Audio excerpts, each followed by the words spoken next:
मैं बता सम्मान के साथ मैं यहाँ की चिकारा को आमंत्रण देना चाहूंगा, आए और अपनी बात हमारे बीच रखें।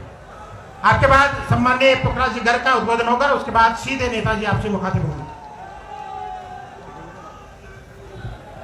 सम्मानित बुजुर्ग, नौजवान साथी, आवाज सुन रही मात्र शक्तियां, मंच पर बैठे बुद्धिजीव, आप सभी के चरणों में हरियाणा से आए आपके प्यारे बच्चे हर्ष चिकारा की हाथ जोड़कर राम राम।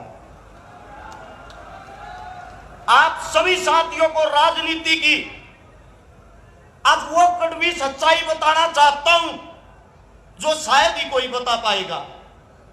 एक बात नोट कर लेना, ये जो अब चुनाव है राजस्थान का, अगर इस चुनाव में आप लोगों ने अपनी एकता नहीं दिखाई, जिंदगी में कभी दोबारा से हिंदुस्तान के अंदर चुनाव नहीं होगा।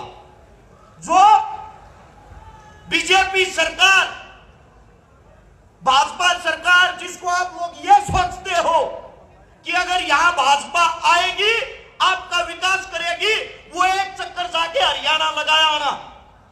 हमारा सीएम है खट्टर साहब, जो रैलियों में कहता है नाम है मेरा खट्टर, सरकार मेरी खटारा, ईवीएम का और बना जो ढूंढ बेकवा दूंगा थारा। और इनकी पार्टी का सबसे बड़ा जुमलेबाज,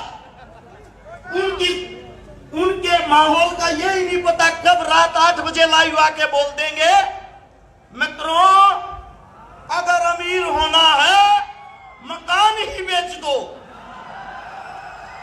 कब तक आप लोग इन झूठे ढकोसलों में फंसे रहोगे? याद करो वो दिन जिस वक्त हम गुलाम थे, उस गुलामी के वक्त किसान का, दलित का शोषण होता था, हमारी बहन बेटियों को हमारी आंखों के सामने पीटा जाता था, कुचला जाता था। आज भी इस वक्त आपकी इस कांग्रेस राज के सरकार में अभी एक वीडियो वायरल हुई थी, आप सबने देखी होगी, हमारी बहन बेटियों के साथ वही हालात आज किए जाते हैं। आप लोगों ने एक चीज सीख लेनी चाहिए, एक बार यहां सरकार कांग्रेस बनाती है, एक बार बीजेपी, दोनों एक ही थाली के चट्टे बट्टे हैं। एक बार वो खेलता है, दूसरी बार वो।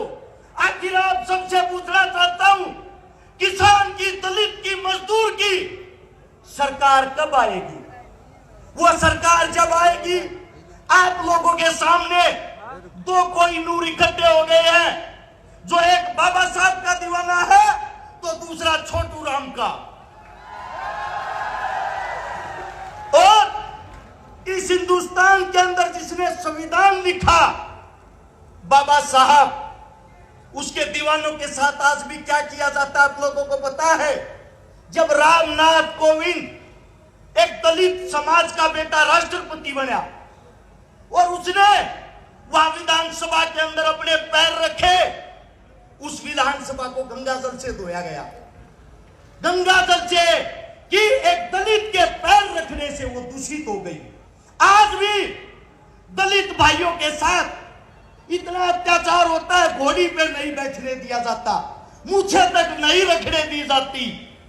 आज भी दलित बहन बेटियों को गलत नजर से देखा जाता है, बलात्कार तक कर देते हैं, रिपोर्ट तक नहीं लिखी जाती। आज बड़ी सभा के माध्यम से आप सभी को एक बात बता देना चाहता हूं, मैं एक हनुमान का सैनिक इन दलित भाइयों की घोड़ी के आगे लट के जोर पर हम खड़े होंगे और हम देखेंगे उस घोड़ी को कौन रोकेगा। अब लड़ाई है किसान की, मजदूर की, दलित की, शोषित की, आदिवासी की, मूल निवासी की। इस देश के असली राजे तुम हो। तुम अपनी ताकत को पहचानो और इन हाथों को मजबूत करो। एक किसान जब खेत में जाता है, अपने साथ दो ही चीजों का इंतजाम करता है, चाय का और पानी का। केतली में चाय डालो और बोतल में पानी रखो। अब आप सभी को बता देता हूं, भाजपा टिकट बांट रही थी, आपस में काना फूसी चल रही थी, साहब, हम तो चाय वाले के नाम से आपका प्रचार कर रहे थे, चाय को तो केटली में चंद्रशेखर डाल ले गया। आप सभी को बता देता हूं, ये अंतिम लड़ाई, अगर इस लड़ाई के अंदर आप लोगों ने अपनी ताकत नहीं दिखाई, इस लड़ाई के अंदर आप लोगों ने अपना जोर नहीं दिखाया, जीवन में आप लोगों के लिए आगे कोई योद्धा और कोई लड़ने वाला नहीं रहेगा। हनुमान जी, चंद्रशेखर जी दोनों एक गरीब परिवार से, मजदूर परिवार से, किसान परिवार से संघर्ष करके आप लोगों के लिए वो लड़ाई लड़ रहे हैं। आप लोगों के लिए वो एकता लड़ाई है, आप लोगों के लिए इस परिवार को एक किया है। अब आप लोगों ने अपनी ताकत दिखानी है और मैं ये चाहता हूं, राजस्थान के अंदर से 200 सीटों पर 200 हनुमान और 200 चंद्रशेखर निकल के आए और भाई साहब के हाथ मजबूत करें।